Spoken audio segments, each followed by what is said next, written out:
Mean Girls is a movie adored by thousands. The classic teen flick surrounds us with the story of Katie Heron and her experience in high school. But Mean Girls is not only a great movie to watch, it also has some much deeper messages that can relate directly to psychology. Let's meet some of the characters we will be focusing on. First up, we have Katie Heron. Katie transfers to North Shore High School from Africa, where her zoologist parents homeschooled her. When we first meet Katie, she is very shy, sweet, and innocent. I'm new. I just moved here from Africa. What? I used to be homeschooled. Wait, what? My mom taught me at home. No, I know what homeschool is. I'm not retarded. So you've actually never been to a real school before? Shut up. Shut up! I didn't say anything. Homeschooled. That's really interesting. Thanks. You're like really pretty. Thank you. So you agree? What? You think you're really pretty? Oh, I don't know. Oh my god, I love your bracelet. Where did you get it? Oh, my mom made it for me. Next up is Regina George. Regina is the villain we love to hate in this film. She embodies everything that is the stereotypical rich, evil teen bully that everyone both fears and loves. She is also the leader of the Plastics. Regina George. How do I even begin to explain Regina George? Regina George is flawless. She has 2 Fendi purses and a silver Lexus. I hear her hair is insured for $10,000. I hear she does car commercials in Japan. Her favorite movie is Varsity Blues. One time she met John Stamos on a plane. And he told her she was pretty. One time, she punched me in the face. It was awesome.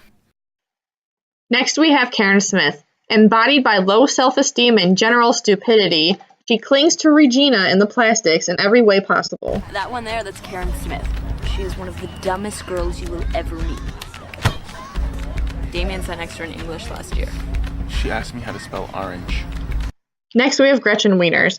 Gretchen is an extremely wealthy girl who has no sense of self-identity. Gretchen is the gossip queen and passes all this information onto the self-proclaimed leader, Regina. That's Gretchen Wieners. She's totally rich because her dad invented toaster strudel. Gretchen Wieners knows everybody's business. She knows everything about everyone.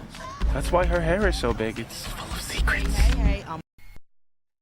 We also have several bonus characters. You don't need to know a lot of information about them, but it does help to know their name. So first we have Aaron Samuels, Janice Ian, Damien, and Miss Norbury. Next, we're going to watch a scene from the movie where the Plastics reveal their infamous burn book to Katie. While watching, observe the behaviors the girls are exhibiting. Focus on Katie and Regina's facial expressions as Gretchen and Karen are flipping through the book. Check it out, Katie. It's our burn book. So we cut out girls' pictures from the yearbook, and then we wrote comments. Trang Pak is a grotesque little biatch. Still true. Don Schweitzer is a fat virgin. Still half true. Amber DeLucio, she made out with a hot dog. Janice Ian, dyke. Who is that? I think that's that kid Damien. Yeah, he's almost too gay to function. That's funny. Put that in there. Oh no. Maybe that was only okay when Janice said it.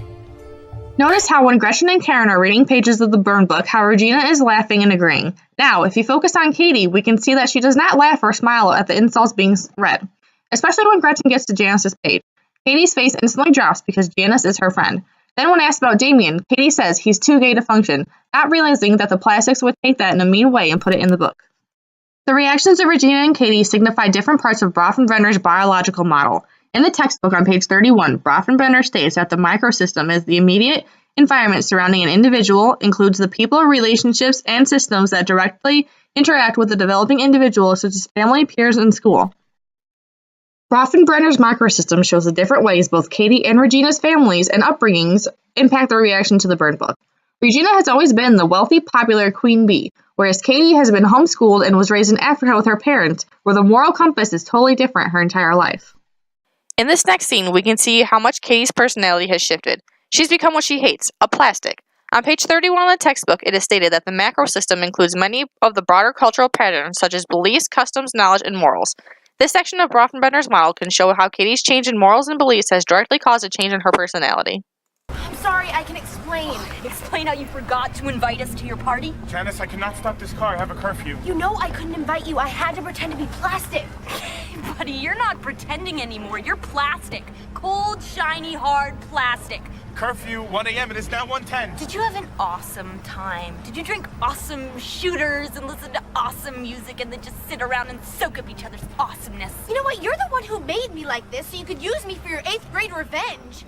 God, see, at least me and Regina George know we're mean. You try to act like you're so innocent. Like, Oh, I used to live in Africa with all the little birdies and the little monkeys. You know what? It's not my fault you're like in love with me or something. what? Oh, no, she did not. See, that is the thing with you plastics. You think that everybody is in love with you when actually everybody hates you. Like Aaron Samuels, for example, he broke up with Regina, and guess what? He still doesn't want you. So why are you still messing with Regina, Katie? I'll tell you why, because you are a mean girl. You're a bitch. According to Erikson's psychosocial theory, the girls are in the adolescence developmental period. During this stage, the psychosocial crisis is identity versus identity diffusion. The significant relations are the peer groups and the peer role models surrounding them. They spend more time with friends and romantic partners. It is a clear relation to Erikson's theory with the plastics and Katie. Besides Regina, none of the girls have found their true identity. Karen and Gretchen do whatever Regina wants, and they are constantly trying to please her. We see Katie do a complete 180 with her personality at this point in the movie. She has become a true plastic, and has turned her back on the two people who were friends with her for her, Janice and Damien. Let's skip ahead to the end of the movie. To provide a background, Regina finds out that Katie had a party and didn't invite her. Long story short, Regina prints out pages from the burn book and spreads them all across the school. Before doing this, Regina created a fake page about herself in the book to frame Katie, Gretchen, and Karen. This caused a huge fight between the entire junior class of girls at North Shore. After breaking up the fight, all girls were sent to the gymnasium, where Miss Norbury is working on trying to figure out all the issues the girls have with each other. At this point, all the girls are giving apologies on stage. It was Katie's turn, but as she ran to the back of the line, prompting Janice to make her way up to the stage. Yeah, I've got an apology. So, I have this friend who is a new student this year, and I convinced her that it would be fun to mess up Regina George's life. So, I had her pretend to be friends with Regina, and then she would come to my house after, and we would just laugh about all the dumb stuff Regina said. And we gave her these candy bar things that would make her gain weight, and we turned her best friends against her. And then, oh yeah, Katie. You know my friend Katie. She made out with Regina's boyfriend and then convinced him to break up with her. Oh, God, and we gave you foot cream instead of face wash. God, I am so sorry, Regina. Really, I don't know why I did it. I guess it's probably because I've got a big lesbian crush on you. Suck on that!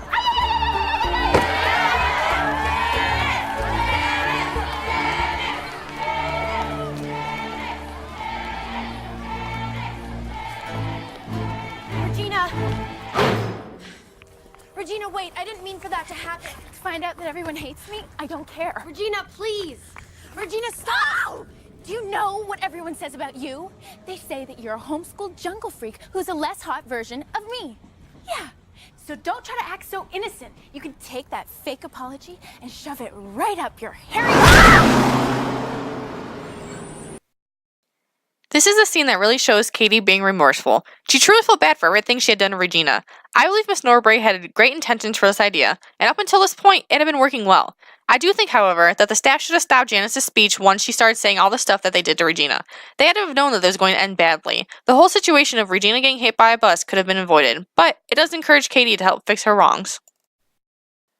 Katie was purposely failing math to get Aaron's attention. After getting a test returned from Miss Norbury that was an F, Katie was required to get it signed by her parents. Before she did that, she is ranting through the plastics and subsequently makes a page in the burn book about Miss Norbury, calling her a drug pusher.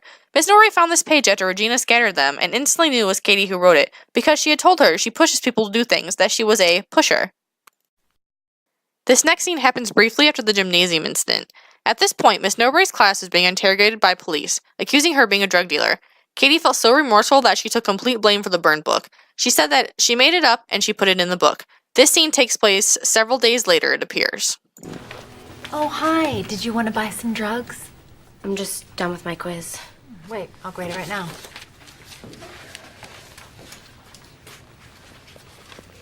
I gotta say, watching the police search my house really was the cherry on top of a fantastic year.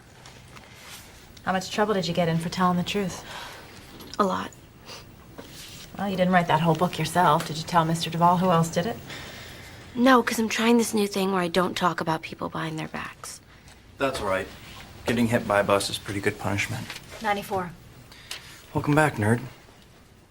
Thanks. Anyway, I'm sorry.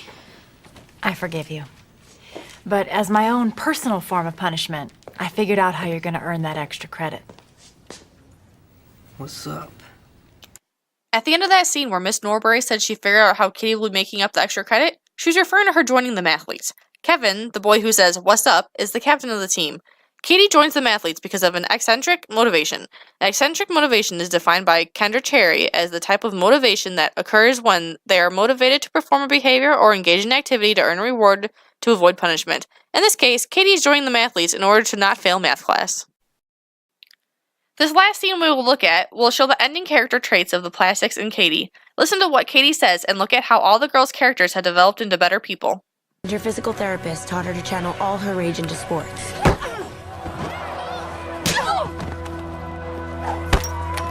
It was perfect because the jock girls weren't afraid of her. Karen used her special talents to do the morning weather announcements. Hi, this is Karen Smith. It's 68 degrees, and there's a 30% chance that it's already raining. And Gretchen found herself a new clique and a new queen bee to serve.